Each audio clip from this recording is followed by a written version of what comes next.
Hello everyone, it's Sam here from Marketing Meanders with Sally and Sam, and we've just been recording our latest episode on the podcast about lead conversion. And I kept talking about this vision I had in my head about lead conversion and trying to simplify things. So I'm trying something rather different today.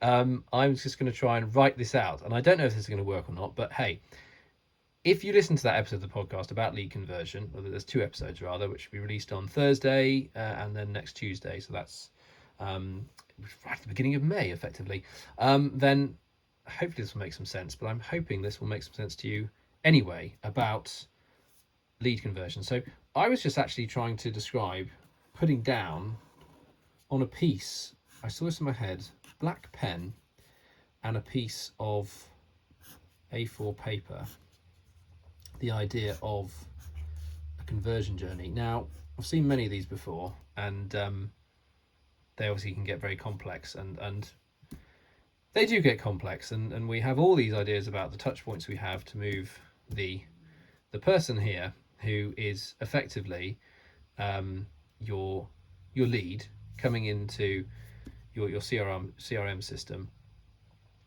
to then become your customer. So effectively, actually, this end is your audience in effect. So this is your target audience, and this is your leads, and then this is your customer.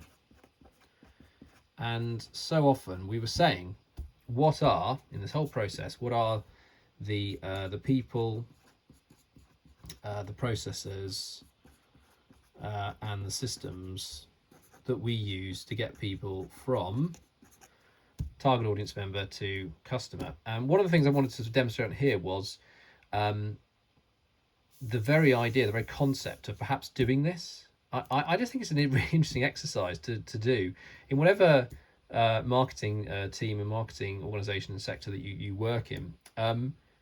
Just coming back to this, or if you know, even if you're just someone who's doing your own marketing, you're at your own business, come back to this. What, obviously, where is the target audience? How do you get them to become a lead, and how do you get that lead to convert to become a customer? And this comes back to everything here right at the start. It just is the idea around, you know, who are the people who are involved with this process?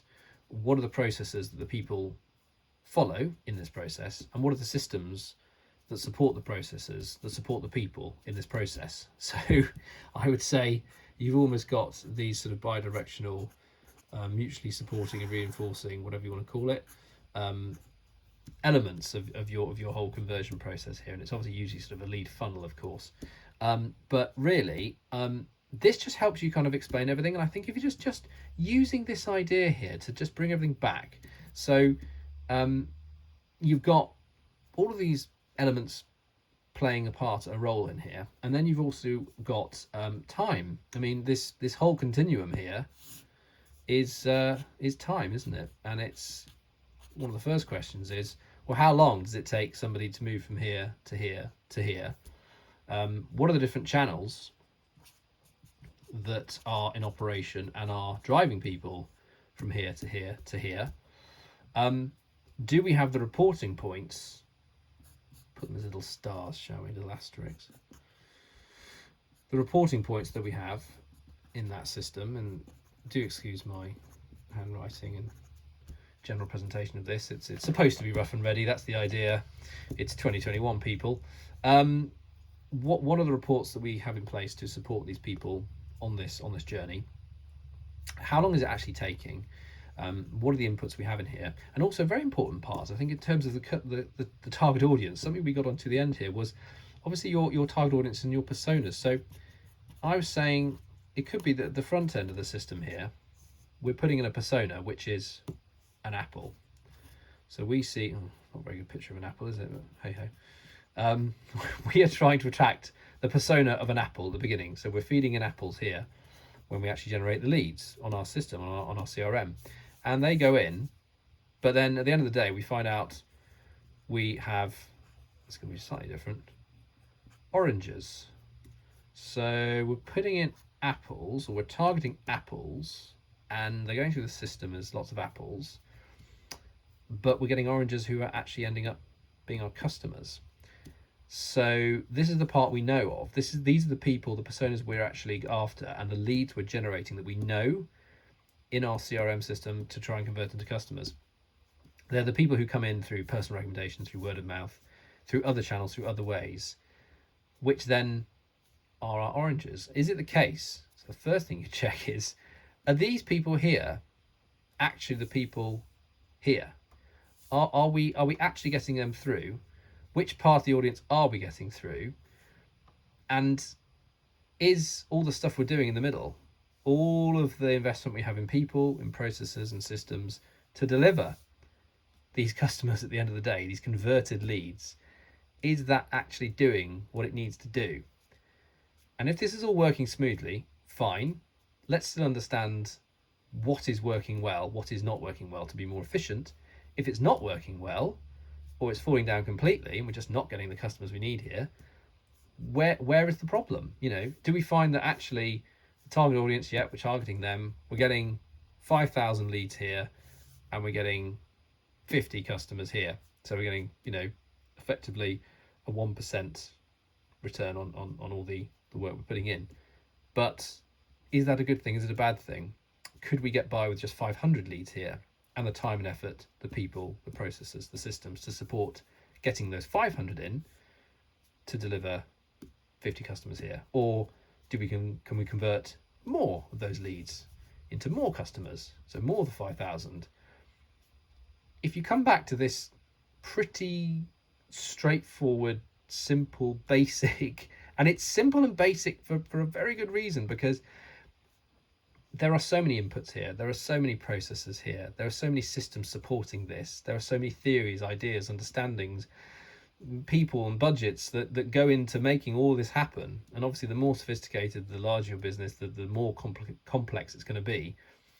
But if you're particularly in a smaller or medium-sized business, I would say, but even in a large business, if something here, if the end result is not quite right, you might end up going through lots of different reports and things, and you check your reports here, but actually find out that those reports aren't really worth the paper they're printed on, because they wouldn't be on paper anyway. But no, they're not worth using, because you're not capturing the right information about the target audience, or about the leads, or about understanding the time it takes to convert the lead to the customer. You're getting all these leads in, and then you're sort of burning through them, giving them a welcome email campaign, and then they don't convert in a month into a customer. But then you just leave them and lose them, because you think, well, they need to convert now. They're not converting now. They're not coming to customer. Why not? Is your report picking up on that? And another important thing we said really was about something that's as simple as this, as basic as this, as written down on a piece of paper or a whiteboard and explained by you to everybody, all the people who are involved in supporting all of this. So your web team, your sales team, everybody else who's helping to support ultimately producing these customers here. It's really good just to try and regularly get this understanding, and the inputs from those people, to understand their part in all this, and how it's hopefully being optimized to produce the end result here, and focusing everyone on that end result. So a big part of this is about management, it's about leadership, it's about simplifying this process right back to a piece of paper and a pen, and perhaps just these 3 steps.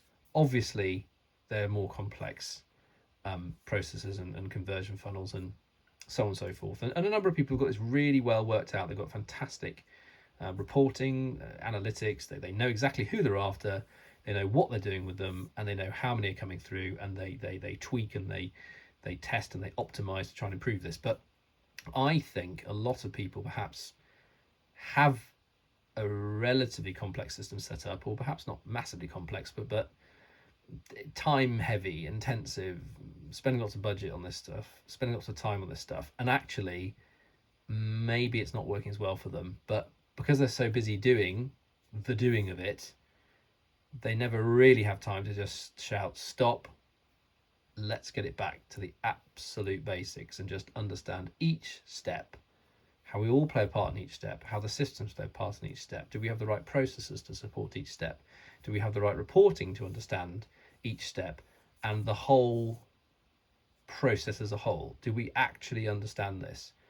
And I really think in order to engage people and get them to get it, you've got to go back to this really basic model. But anyway, let me know what you think. I hope that did make some sense, and there's an awful lot more to talk about this. Listen to the podcast and you'll have a lot more. But I just had to do this. I had to write this down and I had to try and explain it. I think I can probably do it again in a better way as well, but I hope it will make some sense, and I'd be really interested to hear what others think about this. And thank you very much. You can find us online, Marketing Meanders with Sally and Sam, or just Google Marketing Meanders. You'll find the podcast. You'll find us on Facebook and Twitter, and you can also email us meanderspod@gmail.com. Thanks very much, everyone. Take care. Bye for now.